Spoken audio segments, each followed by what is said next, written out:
एक बुढ़िया माई का 3 संतान थे। एक सूर्या देव, एक चंद्र देव और एक चांद थी। बुढ़िया माई अपना तीनों बच्चा से प्यार करती थी। बुढ़िया माई अपना तीनों संतान को शादी कर चुकी थी। चांद अपना ससुराल में रहती थी या दोनों बेटा अपना माँ को साथ अपना परिवार को लेकर रहता था। सूर्या कहता था कि माँ तुमसे मैं बहुत प्यार करता हूँ। चंद्रदेव कहता कि माँ मैं तुमसे बहुत प्यार करता हूँ। चांद 10-12 दिन के लिए अपना महके आई थी। अपना माँ को चांद बहुत सेवा करती थी। एक दिन बुढ़िया माई का मन में एक सुझाव आया कि क्यों ना ये दोनों से मैं एक परीक्षा ले लेती हूँ। बुढ़िया माई का जीभ पर एक माँ शक्ति का वरदान था। जो वरदान बुढ़िया माई अपना तीनों संतान में किसी एक का दे सकती थी। बुढ़िया माई कहती है, सूरज और चंद्रदेव तुम लोग एक मेरा काम कर सकते हो। दोनों भाई कहने लगा कि माँ मैं जरूर मैं काम कर सकता हूँ माँ। माँ अपना दोनों बेटा को वही गाछ के भीरी लेकर जाती है जो सीताफल का गाछ था।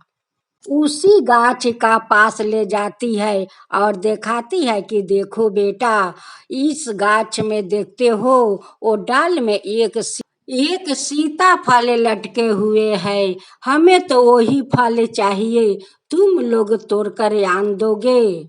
सूर्या कहता है कि माँ जिस डाल में फल पकड़ा है वो डाल तो बहुत पतला है माँ, उस डाल पर मैं कैसे चढ़ सकती हूँ और कैसे तुम्हें फल तोड़ कर ला सकती हूँ माँ। चंद्रदेव कहता है कि माँ सूर्या ठीक कह रहा है माँ, जितना पतला डाल में फल पकड़ा है वो डाल पर भला कोई कैसे चढ़ सकता है माँ, और कैसे मैं चढ़ सकती हूँ। उस डाल पर माँ कोई नहीं चढ़ सकता है माँ। इधर चांद खोजते खोजते अपना माँ को वही सीताफल का गाछ के पास जाती है। देखती है कि माँ वो सीताफल को दोनों भाई को दिखा रही थी और दोनों भाई उतना ऊंचाई देखकर डर रहा था। चांद अपना दोनों भाई से बहुत प्यार करती थी। दोनों भाई का सावन महीना में राखी बांधती थी। चांद अपना भाई को देखती है कि फल तोड़ने से वो लोग डरता है। उसी समय चांद वो सीताफल का गाछ पर चढ़ जाती है और जाकर सीताफल तोड़कर नीचे उतर आती है और सीताफल अपना माँ को हाथ में दे देती है।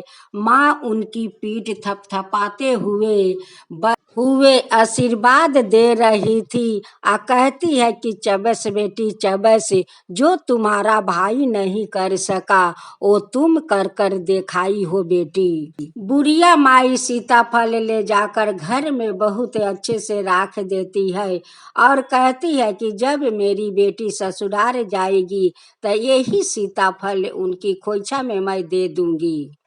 बुढ़िया माई अपना दोनों बेटा से कहती है कि बेटा तुम तो कहते हो कि माँ मैं तुमसे बहुत प्यार करती हूँ। हे चंद्रदेव तुम कहते हो कि माँ मैं तुमसे बहुत प्यार करती हूँ। बाकी दोनों भाई में से किसी मुझसे प्यार नहीं करता है। वो प्यार करती है तो वो मेरी चांद है। बिना कहे सीताफल तोड़कर मेरा हाथ में दे दिया। वही तो माँ से प्यार करती है। माँ अपना दोनों बेटा का वरदान देती है। माँ कहती है कि चंद्रदेव तुम्हारा दोनों पत्नियों में से तुम एक पत्नी का प्यार करोगे और एक पत्नी तुम्हारा दुखित रहेगी। उस पिता अपना बेटी को दुखित देखते हुए तुम्हें छीन छाया का श्राप दे देगा। ये भी सत्य है। चंद्रदेव अपना ससुर का श्राप के कारण वो छाया बन गया था। फिर उनकी माँ सूरज का कहती है कि सूरज, तुम जलते उठोगे और जलते बिसरोगे। चांद का पति का हार में छेदा था, वही छेदा का कारण से वो कोई काम नहीं कर सकता था। चांद हमेशा अपना पति को देखकर दुखित रहती थी। जो बुढ़िया माई का जीभा पर माँ शक्ति वरदान दिया था, वही वरदान आशीर्वाद का रूप में अपना चांद चांद बेटी को देती है। चांद अपना दोनों भाई से कहती है कि सूर्या भैया मेरे माँ को ख्याल रखना, चंद्रदेव भैया मेरी माँ को ख्याल रखना। बुढ़िया माई अपना बेटी को विदाई करती है।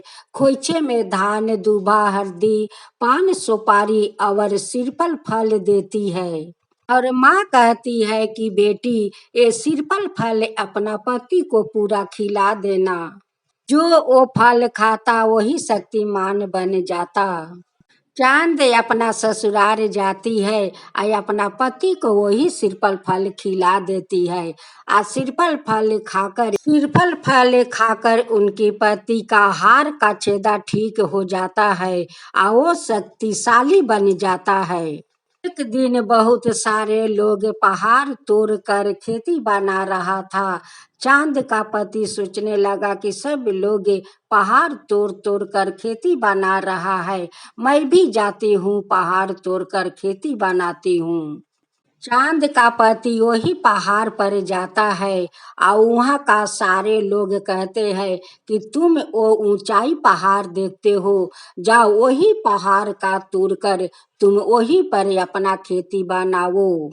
क्योंकि वो लोग वो पहाड़ तोड़ने गया था, बाकी वो पहाड़ को कोई तोड़ नहीं पाया।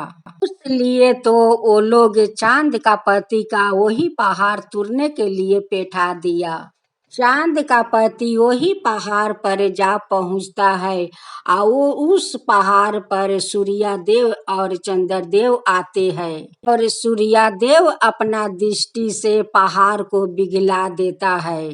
चांद का पति वो पहाड़ तोड़कर बहुत बड़ा एक विशाल खेती बना दिया। चांद अपना पति के खाने के लिए फल और मिठाई लेकर जाती है। उसी समय सूर्यदेव और चंद्रदेव दोनों प्रकट हो जाते हैं। दोनों भाई कहते हैं कि बहन मुझे फल नहीं खिलाओगी। चांद कहती है कि भैया सावन महीना तो चलता है, आज तो रक्षाबंधन है, मैं तो राखी लेकर नहीं आया हूँ भैया, मैं आपको कलाई में क्या बांधूं। सूर्यदेव और चंद्रदेव कहता है कि बहन राखी नहीं है तो क्या हुआ, तुम्हारा आंचल तो है, आंचल से सूता टान कर दोनों भाई को कलाई पर आप बांध दो। दोनों भाई अपना शक्ति से थाले में अक्षत चंदन रूली दीप सब कुछ सजा देते हैं। चांद अपना आंचल से सूता टान कर दोनों भाई का कलाई पर राखी बांध देती है। चांद तो सब कुछ समझ गई थी कि मेरे पति जो इतना बड़ा विशाल खेती बनाया है, इसमें तो मेरा सूर्य भैया को चमत्कार है और चंद्रदेव भैया को चमत्कार है। ये लोग का चमत्कार का बिना मेरे पति पहाड़ इतना बड़ा तोड़ नहीं सकते।